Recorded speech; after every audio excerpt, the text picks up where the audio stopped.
Selamat malam Dimas Diajeng dan netralis dimanapun Anda berada. Kali ini podcast Jadi Geni ada di episode yang ke-34. Jadi narasumber kita kali ini adalah seorang tokoh yang luar biasa ini. Ya, luar biasa. Dimas Diajeng dan netralis dimanapun Anda berada. Kali ini kami perkenalkan narasumber kita adalah, ya sebenarnya kami ini sangat ini apa? Agak-agak takut gimana gitu. Pasukannya ini kan banyak. Ada pencuri, ada perampok. Ada perampok apapun ada di sana. Kita mengundang di sini juga, waduh iya. Salah omong hati-hati. Iya, hati-hati. Banyak pasukannya di sana. Tapi alhamdulillah ada Cina semua. Oh, siap. Allah. Kita kalau masuk ke sana mau keluar juga susah. Ditahan dulu, diajak ngopi. Baik. Narasumber kita kali ini adalah Kepala Lapas kelas 2B Tuban, Pak Siswarno. Selamat malam. Selamat malam. Nah, sebelum kita ngobrol-ngobrol lebih jauh lagi, ada sesi pantai api yang harus dilalui. Ini. Nanti minta bocorannya kasih. Karena nggak ada hujan jadi nggak bocor. Silakan Rina disampaikan pantai apinya. Ya. Selamat malam Pak Siswarno. Selamat malam Mbak Rina. Selamat datang di Jati Geni. Terima kasih. Bagaimana kabarnya Pak? Alhamdulillah sehat. Sehat. Selalu. Nah, sebelum kita ngobrol lebih jauh lagi Pak, ada sesi yang harus dilalui, namanya sesi pantik api. Jadi ada dua pilihan kata yang harus dijawab secara cepat oleh narasumber. Nah, ini tadi minta bocorannya dan kasih. Soalnya nggak hujan ini Pak, makanya nggak bocor ya. Lupa beli no drop. No drop. Drop. Kok iklan? Bagaimana Pak Siswarno? Sudah siap? Siap. Siap. Langsung saja. Yang pertama, instruksi atau toleransi? Toleransi. Toleransi. Aturan atau konstitusi? Konstitusi. Regulator atau operator? Regulator. Visi atau isi? Visi. Benar atau baik? Baik. Edukasi atau pemasyarakatan? Pemasyarakatan. Napi atau warga binaan? Napi. Senyum atau ramah? Ramah dong. Senyum kalau nggak ramah. Maksa ya? Blok atau isolasi? Blok. Yang terakhir nih Pak Sis, Ya. pangkat atau jabatan? Pangkat. Pangkat. Jawabannya langsung pangkat, pangkat gitu ya. Iya. Terima kasih. Satu terlewat. Ya. Pak Sis, nih langsung saja ya saya kobarkan dulu. Betul. Apinya saya kobarkan dulu. Pak Sis, sebenarnya peran lapas terhadap pembinaan moral ini yang sudah dilakukan lapas di Tuban itu sejauh mana sih Pak? Mungkin bisa diceritakan kepada Dimas dan Diajeng di sana. Terima kasih Mbak Rina, Mas Pipit dan Mas Hiro serta semuanya. Sebelum kami bicara tentang peran lapas terhadap pembinaan moral, kami akan menceritakan terlebih dahulu karena tak kenal maka tak sayang Mbak Rina. Iya, Jadi betul sekali Pak. kami akan menceritakan seputaran lapas terlebih dahulu. Betul. Karena di situ ada 3 lapas, pembinaan dan moral. Saya menceritakan lapas dulu. Lapas itu sesuai dengan Undang-Undang Pemasyarakatan nomor 12 tahun 95 yang dimaksud dengan lapas ada di pasal 1 ayat 7. Kalau nggak 57 ya. Tapi saya masih ingat ininya bunyinya bahwa lapas itu adalah tempat melakukan pembinaan terhadap narapidana dan anak didik pemasyarakatan. Makanya Mbak Rina tadi nanya narapidana atau warga binaan. Nah, Ya. Saya jawab narapidana. Narapidana. Karena apa? Karena memang lapas tempat melakukan pembinaan terhadap narapidana dan anak didik pemasyarakatan. Kalau warga binaan itu di pasal 1 ayat 5 kalau nggak salah. Warga binaan itu meliputi narapidana, tahanan, kemudian klien pemasyarakatan. Makanya khusus kalau di lapas tadi Mbak Rina, Iya. itu saya jawab narapidana karena yang di lapas itu khusus narapidana dan anak didik pemasyarakatan. Dan anak didik pemasyarakatan pun itu tidak di lapas sebetulnya, tapi di lembaga pembinaan LPKA, lembaga pembinaan khusus anak. Ya, seperti itu. Kalau itu Tuban sendiri di mana itu? Kalau di Tuban sendiri tidak ada kalau khusus anak. Yang ada di Jawa Timur ini hanya satu di Blitar. Jauh ya. Jadi kalau sini berarti dicampur gitu atau gimana? Dikirim ke sana. Kalau ada narapidana anak di sini, itu pasti putusannya untuk ditempatkan di lapas anak. Dalam artian lembaga pembinaan tadi, bukan lapas, lembaga pembinaan anak. Tapi selama ini memang lapas Tuban sempat ini menerima apa semacam binaan anak gitu atau gimana? Pernah enggak? Anak pernah ada Mas Bibit, namun sesuai dengan putusan pengadilannya itu untuk dibina di LPKA Blitar. Jadi kita langsung Kirim ke sana. eksekusi kirim ke sana. Ya. Kasus apa itu? Menarik ya anak-anak nakal ini. Kalau nggak salah kasus 363 kalau nggak salah. Judi. Sudah lama. Bukan ya. Apa dikira? Pembunuhan. Pencurian. Pencurian. Lele cilik-cilik maling. Loh, maling kan orang peduli cilik gede. Lah gede ini tadi opo? Tetap jadi uang masih roh. Bisa sampai jadi pedes. Bahaya. Nah, di sana ini kan banyak apa ya? Artinya orang dari berbagai latar belakang. Betul. Kriminal, kejahatan atau Betul. apapun. Nah, terus kira-kira Pak Kalapas ini melakukan apa semacam edukasi atau pendekatan itu seperti apa? Artinya ada enggak kira-kira salah satu napi yang bandel, yang ini susah diatur kayak gitu? Ada enggak kira-kira? Banyak sekali karena di situ tempatnya berbagai macam orang, dalam artian sikap perilakunya beda-beda. Ya. Namun kita pendekatannya secara kekeluargaan. Kita dekati, kita ambil hatinya dalam artian cerita masalahnya apa, kemudian kita kasih solusi. Itu akan lebih meringankan mereka dan untuk berbuat yang sesuatu yang kiranya melanggar tata tertib di lapas itu kemungkinan kecil terjadi. Nah, untuk menjadikan apa ya, napi ini sadar diri, terus akhirnya nanti ketika keluar bisa kembali ke masyarakat dengan nama baiknya yang bisa direhabilitasi katakanlah seperti itu. Ada enggak kira-kira program-program di lapas ini untuk bekal ketika nanti si napi ini bisa keluar dari lapas? Ya, ada. Jadi sesuai dengan temanya kan peran lapas. Lapas tadi sudah terhadap pembinaan. Nah, pembinaan itu di lapas sesuai dengan Permenkumham nomor 35 tahun 2018 itu pembinaan di lapas itu ada 5 kategori. Yang pertama super maksimum security, yang kedua maksimum security, medium dan minimum. Lapas Tuban sendiri, Mas Bibit dan Mbak Dina, itu sesuai dengan surat edaran atau keputusan Dirjen Pas tahun 2019 dinyatakan sebagai lapas minimum security. Minimum security. Minimum security. Maksudnya apa itu? Minimum security itu pembinaannya adalah untuk membangun atau merubah karakter perilaku dan pribadi. Kemudian memperkenalkan atau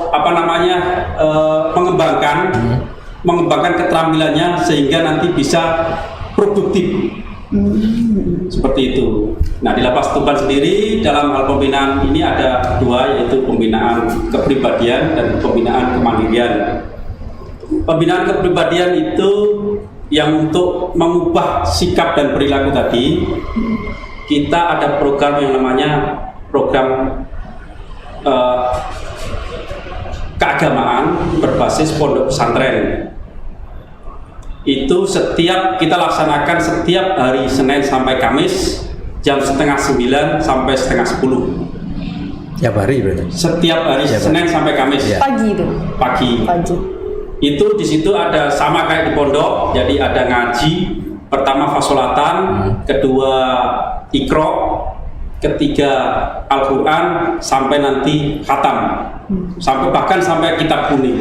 Itu ada pengajarnya. Aku jadi inget dan oleh kocok-kocok kan ono kok tonggo-tonggo sing kecekel takoni. Mungkin aku enggak tahu ketok nanti mondok di bawah penjara Mas. Betul. Jadi temenan mondok sekarang berarti di penjara. Jadi mengubah mindset masyarakat yang dulu tadinya namanya lapas itu terlihat angker. Dalam artian angker itu orang masuk pun seperti yang Mas Pipit tadi bilang, takut. Saya juga takut dan takut kesasar nggak bisa keluar. Iya. Nanti ketuker malah. Iya, takut itu. Kita rubah sekarang mindsetnya menjadi semacam kalau masuk itu terasa adem, seperti layaknya pondok pesantren, ayem, tentrem. Kerasan ya kalau Bahaya ya. Bahaya. Makin betah di dalam lapas ya. Mondok penjara lain. Nah, ya buktinya kan ada kan, sudah dapat pasal ini kemudian melakukan Ayo. sudah dapat pasal ini melakukan lagi. Banyak itu. Iya. Namun saat ini kita sudah ada program asimilasi di rumah itu, yang melakukan lagi itu udah nggak dapat tuh. Jadi sudah istilahnya Dibatalkan ya. iya, tidak diterima lagi untuk mendapatkan asimilasi itu, asimilasi di rumah. Nah, Tapi untuk dan- program kemandirian tadi apa aja Pak? Untuk program kemandiriannya kita bekerja sama dengan BLKI, mengadakan diklat di dalam Mbak Dina. Oh berarti diklat di dalam lapas? Ya, diklat di dalam lapas. Instrukturnya dari BLKI. Kemudian nanti setelah keluar ataupun masih di dalam, hasil diklat tadi mendapatkan sertifikat. Oh, programnya seperti apa aja nih Pak? Bisa diceritakan mungkin? Kalau programnya itu diklat pertama itu mebler, kedua pengelasan, ketiga elektro, keempat jasa servis AC, kemudian tata boga, kemudian sablon, dan kemarin itu elektro audio. Berarti tiap kali mendatangkan BLKI berarti langsung sama instruktur plus paketnya gitu? Plus paketnya, betul. Ada nggak dari produk-produk hasil dari napi itu yang bisa dijual misalnya di marketing keluar gitu? Udah Saat ini marketingnya belum sampai keluar, hanya untuk internal saja, dalam artian dipasarkan di dalam. Itu yang laku sekali itu tata boganya. Karena Apalagi Cak Sira yang suka makan ya? sudah makan ini. pulang-pulang aku malah bawa bawa donat. Biasanya orang kunjungan bawa jajan malah jajan. Malah bawa.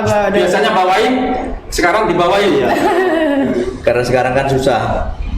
Ke dalam masuk itu bawaan itu kan susah. Iya. Pasti digeledah. Pasti digeledah. Nah itu. Nah kalau dari dalam keluar kan nggak digeledah.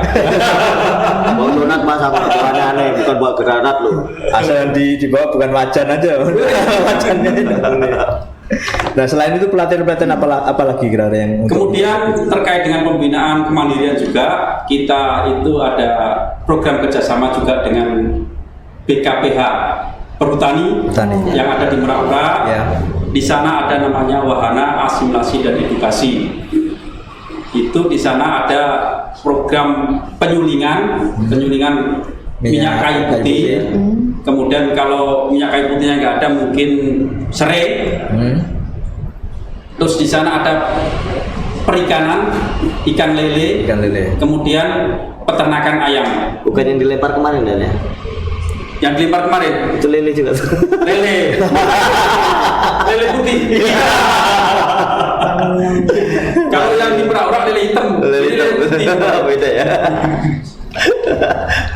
Bahaya itu. Kalau itu hasilnya apa? Dijual atau gimana itu? Kalau yang ada di Merak itu hasilnya dijual, kemudian diolah kembali dan terjadi peningkatan. Itu suatu kegiatan yang kalau menurut saya bagus, karena di samping kita asimilasi dalam artian kerja di sana. Itu ada kadang-kadang anak sekolah atau anak PAUD atau anak TK sebelum pandemi waktu itu berkunjung ke sana untuk edukasi, untuk belajar bagaimana caranya istilahnya nanam tanaman, kemudian mengolah yang tadi ayam tadi, kemudian ikan itu. Nah, kalau syarat-syarat untuk ini apa asimilasi itu seperti apa napi ini? Kalau syarat untuk asimilasi minimal menjalani setengah masa pidananya, Pak Ketua. Mas Budi. Tapi selama ini belum ada ya, kan Lapas Tuban ini kan dengan minimum security, tapi belum ada yang kabur ya. Pernah ada nggak? Alhamdulillah, selama saya memimpin di Lapas Tuban ini kurang lebihnya 1 tahun 8 bulan itu tidak ada yang kabur dan tidak ada yang istilahnya niat untuk kabur juga. karena kita tadi kekeluargaan. Terasa adem di dalam. Adem kayak di pondok pesantren kan. Kayak di pondok pesantren. Pokoknya karena kemi ya. Nah, kalau kasus yang kemarin itu yang ramai sempat viral itu, kira-kira itu kronologisnya itu seperti apa dia kok sampai apa ya istilahnya? Dulu sudah pernah kena, terus bikin ulah lagi, sekarang bikin lagi, berarti kan 3 kali dia kena pasal itu istilahnya. Jadi kalau terkait dengan kemarin kronologinya saat ini kan memang untuk pengunjung kan tidak diperbolehkan masuk, Mas Mbak Rina. Untuk pengunjung. Segala macam cara bisa dilakukan untuk memasukkan barang terlarang tersebut. Kalau biasanya lewat pengunjung, karena pengunjung sudah tidak ada. Kalau di Tuban kemarin itu lewat pelemparan. Bahkan di tempat-tempat lain itu ada yang pakai drone. Kemudian burung merpati. Itu. Ada ya burung merpati juga bisa ya gitu. Bisa masuk lapas dulu. Dari atas. Oh, dari atap. Enggak, artinya burung merpati tahu atau gimana caranya itu kok bisa sampai ini? Ya, kan sudah dilatih duluan gitu. Ya, Mas Siro kan udah mahir sekali. Merpati pos. Nah, Pak, sejauh ini ya dalam membina narapidana, mungkin nggak Pak ada tantangan-tantangan atau hambatan-hambatan yang dirasakan gitu? Kalau tantangan dan hambatan itu banyak sekali, Mbak. Karena yang kita hadapi adalah orang-orang yang bermasalah. Nah, itu pasti banyak tantangan dan hambatan. Namun alhamdulillah dengan kekompakan seluruh pegawai, dengan kekompakan petugas Lapas Tuban, masalah dan hambatan itu tidak menjadi masalah.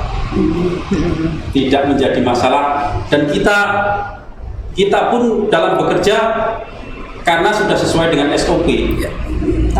Jadi itu yang membuat kita enak, kita nyaman dalam bekerja.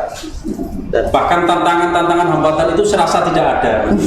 Padahal sebetulnya kalau tantangan hambatan kalau di lapas itu banyak sekali. Banyak. Saya menangani orang yang bermasalah. Berapa jumlahnya total? Ya, jumlah napinya itu sekarang? Kalau per hari ini itu 392.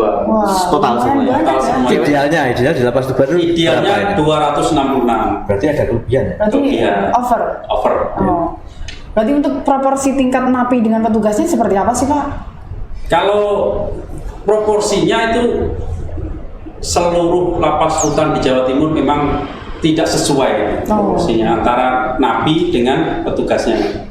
Karena kalau di Lapas Tuban kan 392 tadi dijaga oleh 5 orang. 5 orang. Kalau di Lapas Sati Surabaya yang isinya 3.000 dijaga 20 orang. Kurang lebihnya seperti itu. Sangat ini ya. Iya. Namun dengan tadi saya bilang tadi bahwa itu kan menjadi masalah dan rintangan atau tantangan. Tapi kalau kita laksanakan dengan ikhlas, kita laksanakan dengan kompak, kemudian dengan pendekatan kekeluargaan, itu insya Allah tidak ada menjadi. Padahal di masa pandemi ini kan lapas sudah nolak-nolak ini ya, nolak-nolak yang masuk baru ya. Iya. Apalagi nggak ada pandemi, berarti tambah banyak. Tambah banyak. Ya. Padahal sudah nolak-nolak ini. Kemarin sempat 430. Itu sebelum pandemi. Sudah pandemi. Sudah pandemi. Iya. Kita menerima pindahan dari Lapas Sidoarjo. Karena memang lapas rutan di Jawa Timur ini mengalami over semuanya, Over, ya. Mas Bibit. Artinya banyak kejahatan. Banyak orang jahat.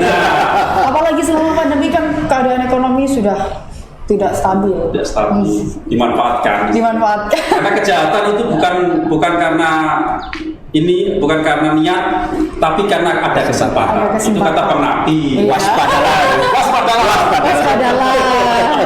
Waspadalah. Waspadalah. Nah, kesulitan di masa pandemi, kayak misalkan Pak Kalapas kemarin sempat bilang, vaksin bagi napi ini gimana? Sudah 2 kali atau 1 kali? Baru 1 kali ya? Kalau vaksin, karena kami tidak bisa istilahnya memvaksin sendiri, karena petugas dari kesehatan juga tidak ada, kita kan hanya mengajukan, Mas Bibi, Mbak Rina, Iya. kita hanya mengajukan. Kemarin baru 1 kali, dosis sekali, namun itu pun belum keseluruhan, baru 187 yang sudah di antara 392 tadi. Oh, berarti separuh ya, baru separuhan. Ya, kurang lebihnya begitu. Itu pun baru dosis pertama. Yang dosis kedua belum. Ini sudah telat nih, sudah mau 2 bulan. Kalau jadwalnya kemarin itu Ya, gimana? Kalau jadwalnya kemarin itu tanggal 2 Agustus kemarin yang dosis 2. Namun sampai saat ini kita belum Belum menerima lagi. Iya. Oke, baik. Karena mungkin waktu ini ya, Ya, tentunya, masih- tapi cara ini pasti ada support loh, Pak. Betul. Sekarang. Wah. Mulai diceritakan loh, Pak. Siapa Lah. yang support? Oke, terima kasih Dimas, Diajeng, dan Netralis.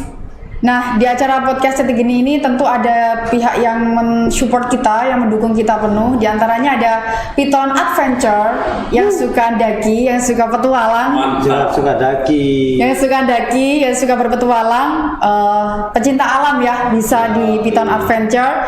Ada juga ranjungan Dorobei. Nah, ini rumah makan Dorobei. Yang ketiga ada Elshot, dan yang keempat ada ini Seafood Putra Ronggolawe, tempatnya di Babat, Lamongan. Ya, jalan Babat. Iya. Ya.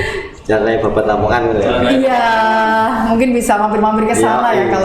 kalau pas lagi di Babat. Sudah? Mas, bisa dilanjut lagi ya untuk ke ini.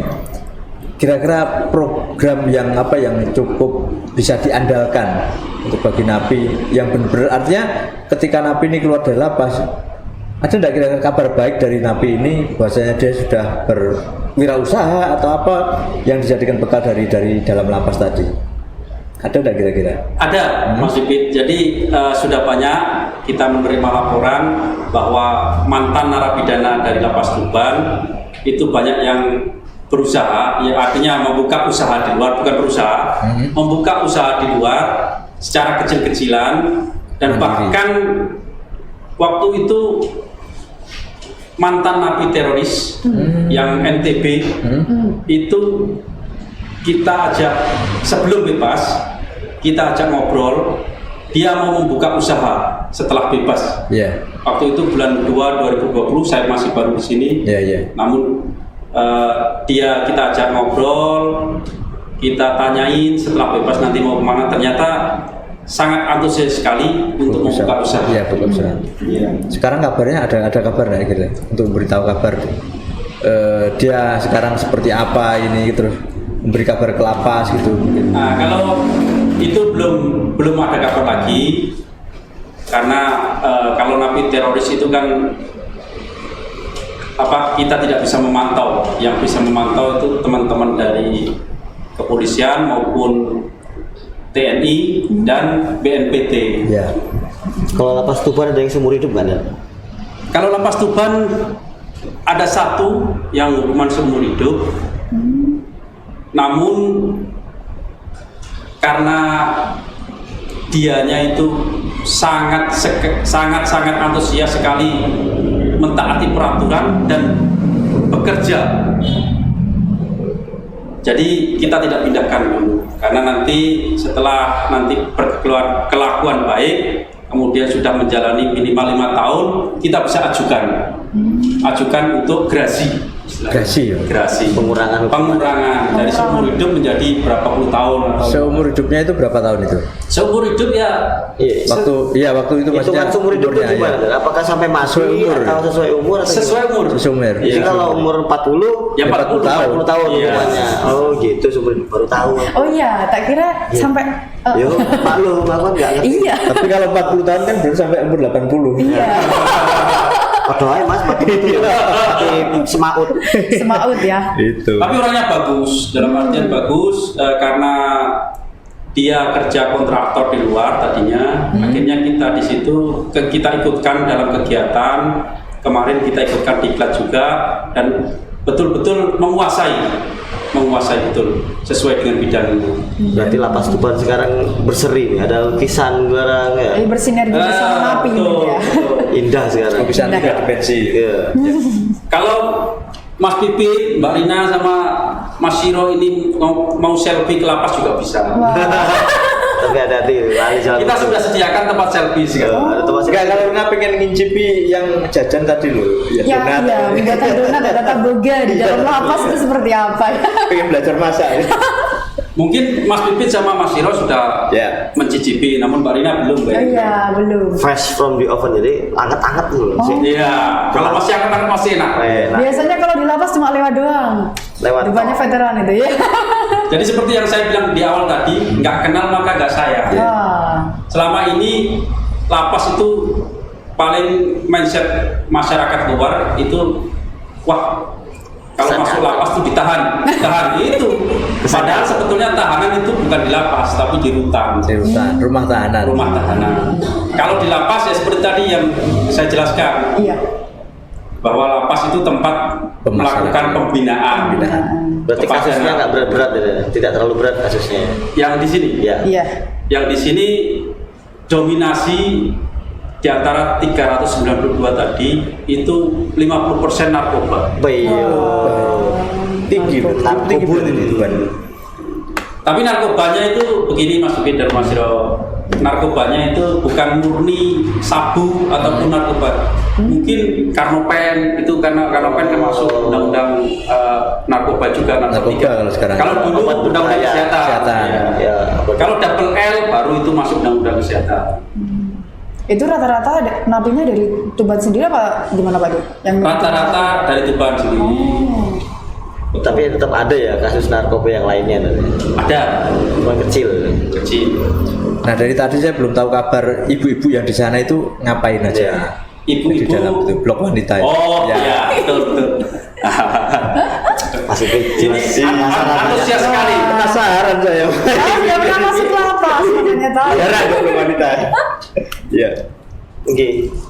Perlu dijawab nggak ini? Iya. Dijelaskan dulu. Dijelaskan dulu. Jadi kegiatan narapidana kita di Lapas Tuban itu sangat sibuk sekali wanitanya, karena memproduksi tas berkat. Tas berkat itu sudah dipasarkan, terutama di wilayah Tuban ini sudah sangat banyak sekali. Iya. Makanya kewalahan dalam artian banyak yang order dan kita karena kurang lebihnya napinya itu cuma 11-12 orang, jadi kewalahan. Karena orderan sehari itu bisa 200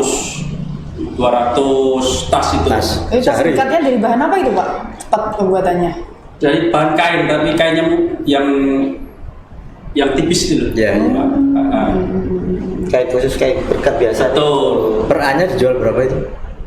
Kalau penjualannya kurang lebihnya 2.000 sampai 3.000 lah per 2.000 biji. sampai 3.000. Cukup bersaing artinya dari Iya. dengan produk yang dari luar. Baik, baik Dimas Diajeng dan Netralis, itu tadi kita bincang-bincang kita dengan Pak Kalapas kelas 2B Tuban, Pak Siswarno, cukup menarik karena di sana kita sudah tidak ada lagi menjumpai hal-hal yang bersifat negatif, bersifat ekstrim. Di sana adalah lokasi pembinaan bagi warga binaan atau napi, narapidana. Karena warga binaan itu Betul. ada klien di Bapas. Ya. Iya. Itu tadi pesan moral yang disampaikan oleh Pak Kalapas, Pak Siswarno, saya Pito Suarsono, teman saya Siro. dan Rina Prameswari. undur diri dulu. Terima kasih. Podcast Cedik ini.